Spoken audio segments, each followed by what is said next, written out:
চলো, এই টবটা দেখো আমি খালি করে দিয়েছি, টবটা অনেক বড়। আর এই যে এটাকে পেয়েছি, এটা এখানে দিয়ে দিলাম। আর এই টবের মাটিটা খুবই ভেজা ছিল, এই যে হচ্ছে টবের মাটি, প্রচন্ড ভেজা মাটি। তো এই মাটিটা আমি এই গাছের জন্য দেবো না, কারণ এই গাছের জন্য একটু শুকনো শুকনো মাটি, একটু ভেন্টিলেশনওয়ালা মাটি চাই। তো আমার কাছে এই মাটিটা রয়েছে, এটা আমার শুকনো মাটি, এটা আমার স্টকে ছিল। তো এই মাটিটাকে এবার আমি একটু সার ফার দিয়ে রেডি করব, তারপরে এই টবটাতে দেব। এই ছোট বড় বড় এগুলো ছিল, আমি করে নিয়েছি এরকম ভাবে। তো কি কি দিচ্ছি, সবার আগে মাটিটার হাইড্রেশনটা, মানে মাটির ভেতরে যাতে হাইড্রেট থাকে, তাই আমি এটা দিয়ে দিলাম কোকোপিট। এটা কোকোপিট, একটা সিম্পল, একদম সিম্পল সার আমি দেব।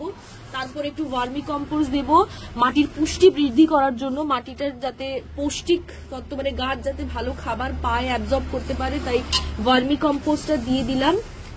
এরপরে আমি একটু মিক্সড সার দেব। এই যে এই মিক্সড সারটা আমি সব গাছেই দিই, ফুল গাছ হোক, পাতাবাহার গাছ হোক, যে কোনো গাছে এই মিক্সড সারে 12-13 রকমের সার একসাথে মেশানো রয়েছে। এটা আমি প্রেফার করি দিতে, কারণ রোজ রোজ তো আমি আর গাছে খাবার দিই না, তাই আমি একটা কমপ্লিট একটা মিক্সড সার রেখেছি। আর একটু নিমখোল দিয়ে দেবো, আমার কাছে রয়েছে, তাই আমি দিয়ে দিলাম। এইভাবে এই যে মাটিটা, এই যে দেখো এই ঝরঝরে মাটিটা যে আমি রেডি করলাম, এইটা আমি এই টবটাতে দেবো। তো ফটফট করে আমি আগে ভরে নিই একটুখানি, হাফ, টবটা অনেক বড়, এটা আমি হাফ ভরে নিই, তারপরে আমি ওই গাছটাকে বসাবো। এই গাছটা আমি যেভাবে রেডি করছি এখন 1 মাস এই গাছটাকে কোনো খাবার দিতে হবে না, জাস্ট মাটি যখন শুকনো শুকনো হয়ে আসবে তখন আমি হালকা হালকা জল দেবো, একদম বেশি জলও দেওয়া যাবে না, যার জন্য আমি ঝরঝরে শুকনো মাটি দিচ্ছি। তো চলো আমি গাছটাকে এবার পুঁতে ফেলি। এই হাফ মতো ভরে দিয়েছি, এইবারে আমি এই গাছটা লাগাবো। তার আগে আমি চেষ্টা করছি গাছটাকে একটুখানি রিলিজ করার, যেভাবে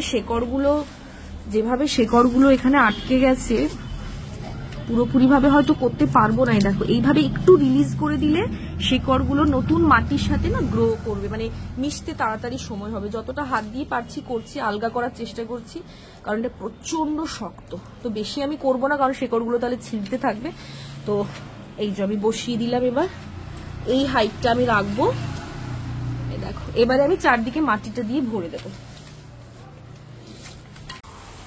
তো চলো আমার রিপটিং করার ডান। দেখো খুব সুন্দর একটা পটের মধ্যে এই গাছটা এত সুন্দর মানিয়েছে, গাছটা যেরকম বড় হয়েছে সেই অনুযায়ী যখন টব দিলাম, গাছটার যে বিউটিটা যেন আরো এনহ্যান্স করছে। দেখো আমার এত ভালো লাগলো এটা দেখে। এদের আইডিয়া ছিল যে এই টবে গাছটাকে দিয়ে দাও। তো তোমরা জানিও এইরকম এই গাছটা তো কেমন লাগলো রিপটিং করার পর।